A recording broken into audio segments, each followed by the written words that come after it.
नमस्कार बच्चों, ये सेकेंड सेमेस्टर 3 हिंदी की यह आनंद सड़क से लिया गया है। इन पंक्तियों में कवि कहता है कि मानसरोवर कैलाश पर्वत की यात्रा के लिए जा रहे यात्रियों दल जब मानसरोवर पर पहुंच जाता है तो उसका वर्णन किया है प्राकृतिक सौंदर्य का। तो यहाँ पर कवि कह रहा है, यात्री दल ने रुककर देखा मानस का दृश्य निराला, खग मृग को अति सुखदायक छोटा सा जगत उजाला।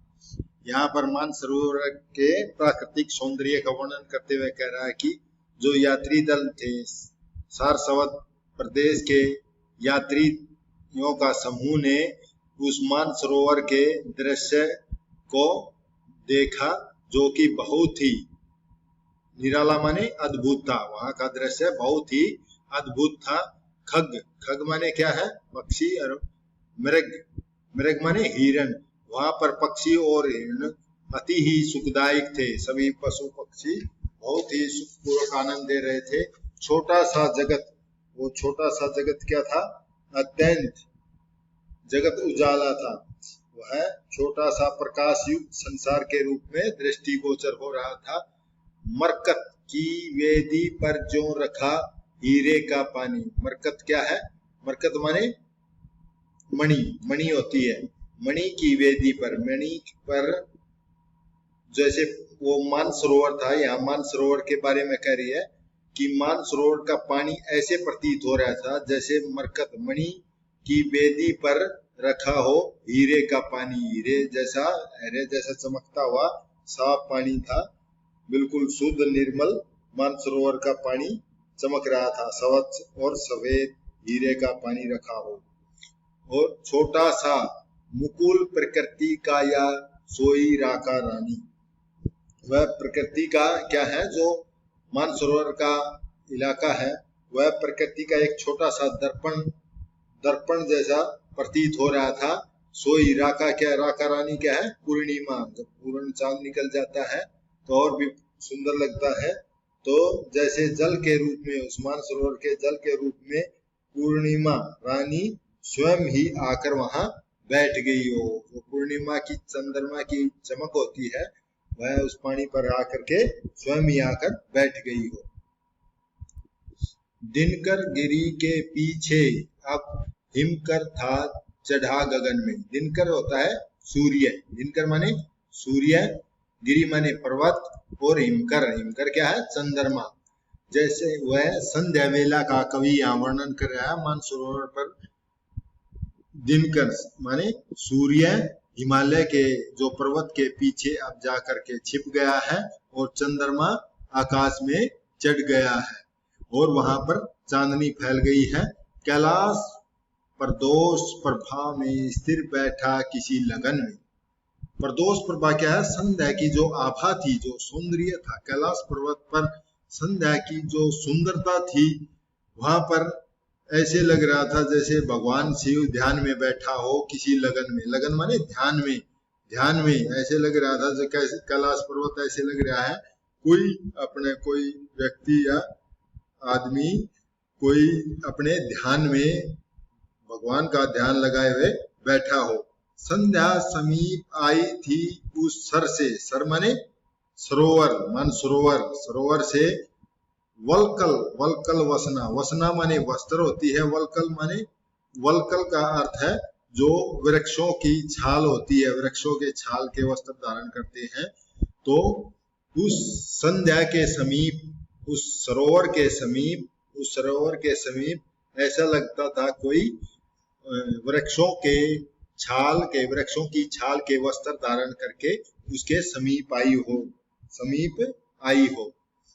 तारों से अलग गुथी थी पहने कदम की रचना। तारों, जो आकाश में तारे निकल आए थे, अलग माने उसकी चोटी या बाल, उसके बाल कैसे गुथे हुए थे? जैसे तारों से उसकी चोटी गुथी हुई थी और पहने हुए कदम की रचना। उस कदम, एक कदम का वृक्ष होता है, कदम नाम का वृक्ष होता है, रचना होती है करधनी। करधनी माने चोटी या बाल या उसका जो शरीर उसको, यानी कि करधनी होती है जो क्या पहनी हुई थी? कदम के फूलों का एक माला ही पहनी हुई थी, करदनी सी। वह अपने बालों में क्या है? कदम के फूलों की माला पहने हुए वहां पर पहुंची। इन पंक्तियों में कवि कहता है कि उस समय संध्या सुंदरी, जो श्याम की सुंदरी तो जो संध्या के समय सुंदरी मानसरोवर के निकट आई थी, उसको श्याम का प्राकृतिक दृश्य को देख करके खगकुल, खगकुल माने पक्षियों का समूह, किलकार, किलकार माने मधुर ध्वनि निकाल रहा था, और कलहंस माने राजहंस कर रहे थे कलरव, कलरव माने चहचहा रहे थे। किन्नरियां बनी थी प्रतिध्वनि लेती थी ताने अभिनव।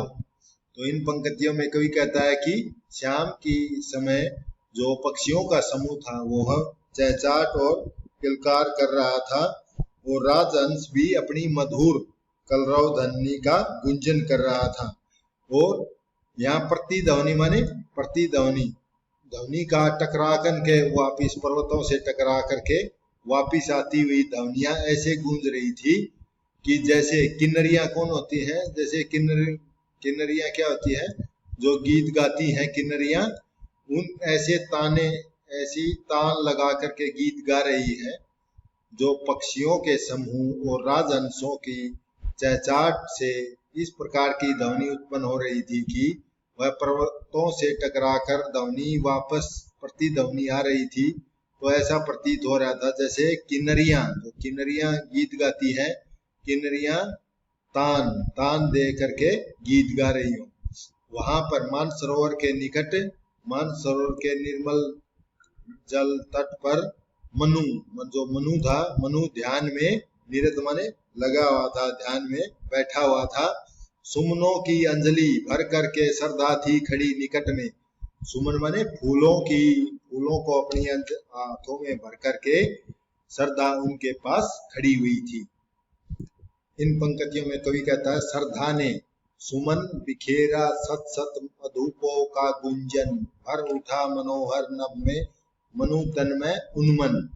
तो इन पंक्तियों में कवि कहता है कि श्रद्धा ने अपनी जो हाथों में अंजलि में भरे हुए सुमन माने फूल बिखेर दिए, तो सत सत माने असंख्य, असंख्य जो भंवर थे, मधुपों माने भरमर, भरमर गुंजन करने लगे, आकाश में उड़ करके गुंजन करने लगे। एक साथ असंख्या में भरमर आकाश में उड़कर मधुर ध्वनि करने लगे, और उनकी मधुर ध्वनि भर उठा मनोहर नभ, नभ माने आकाश में उनकी मनोहर ध्वनि से गूंज उठा।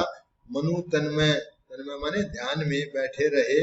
उन्मन, उन्मन का अर्थ है यहाँ पर, उन्मन माने शिथिर चित, उसको कोई विचलित नहीं कर सका, मनु ध्यान में शिथिर चित से बैठे रहे।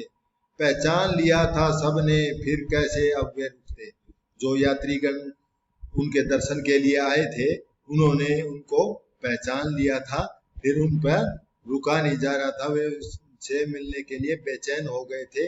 वह देव दमन, देव दमन का अर्थ है देव दंपति, मनु और श्रद्धा, और द्युतिमान माने तपस्या ज्ञान के प्रकाश में अलौकिक। जो देव दंपति थे मनु और श्रद्धा के तपस्या और ज्ञान से वह पूरा वातावरण प्रकाश से अलौकिक हुआ था, फिर क्यों न प्रणति में झुकते, प्रणति माने दंडवत प्रणाम करने के लिए सारे यात्रीगण उनको प्रणाम करने के लिए झुक गए, मनु और श्रद्धा को प्रणाम करने लगे। वहां के नगर निवासी क्या है, उन देव दंपति से अलौकिक प्रकाश से देख करके उनको झुककर प्रणाम करने लगे। इन पंक्तियों में कवि कहता है कि जब श्रद्धा और मनु ध्यान में बैठे हुए थे, तब यात्रीगण आगे गए थे, तब वृषभ सोमवाही भी अपनी घंटा ध्वनि करता बढ़ चला था ईड़ा के पीछे, मानव, मानव भी था डंग भरता। अब कह रहा है कि उनको दृश्य को देख करके मनु और श्रद्धा को वृषभ, जो धर्म का प्रतिनिधि है, सोमलताओं से ढका हुआ था, वह घंटी, जो गले में घंटी की ध्वनि बजाता हुआ आगे बढ़ रहा था। तो उसके पीछे पीछे ईड़ा, और ईड़ा के पीछे मानव भी कदम बढ़ाता हुआ आगे बढ़ रहा था। और हाँ, ईड़ा आज भूली थी पर समा न चाहती थी, वह दृश्य देखने को निज दृग युगल सरा रही थी।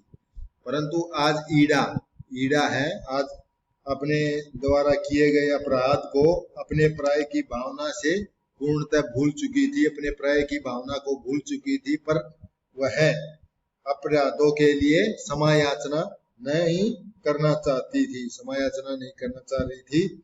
और ईड़ा को क्या है, यह दृश्य देखने को, ईड़ा जो श्रद्धा और मनु के पारंपरिक प्रेम और त्याग तपस्या के दृश्य को देख करके अपने दोनों दृग युगल माने, दृग माने आंख, युगल माने दोनों आंखों से उनको बार बार सरा रही थी। सरा रही मतलब धन्य समझ रही थी उनको,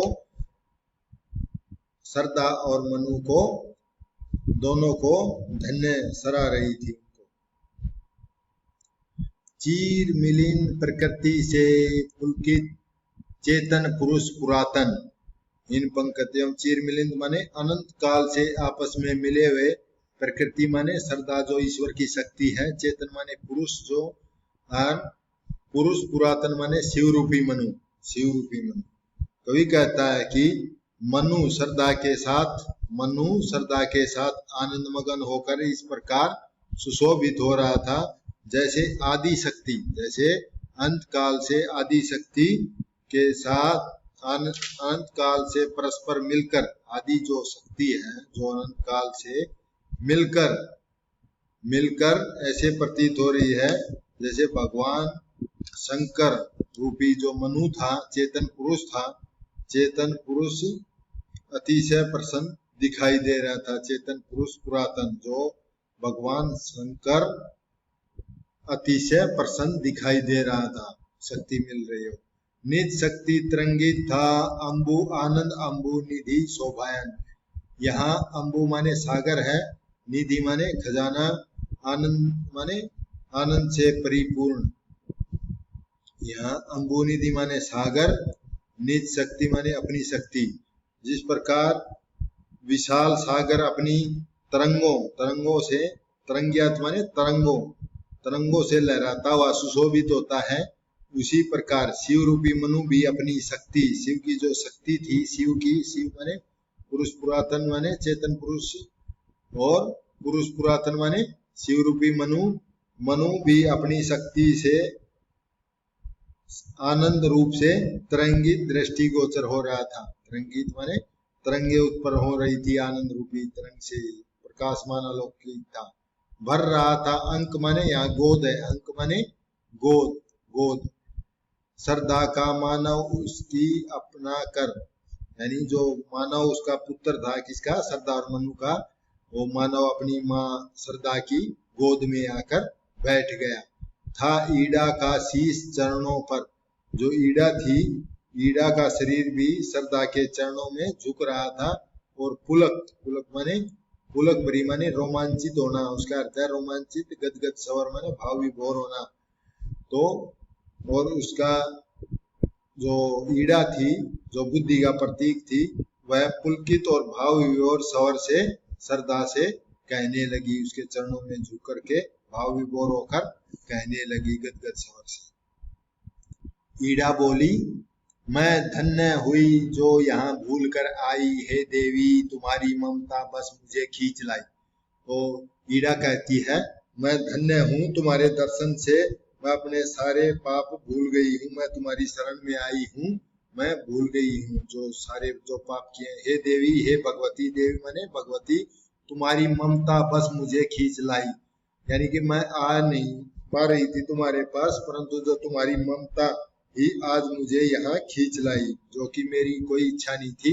भगवती समझी मैं सचमुच कुछ भी न समझ में मुझको, सबको भुला रही थी अभ्यास से ही मुझको।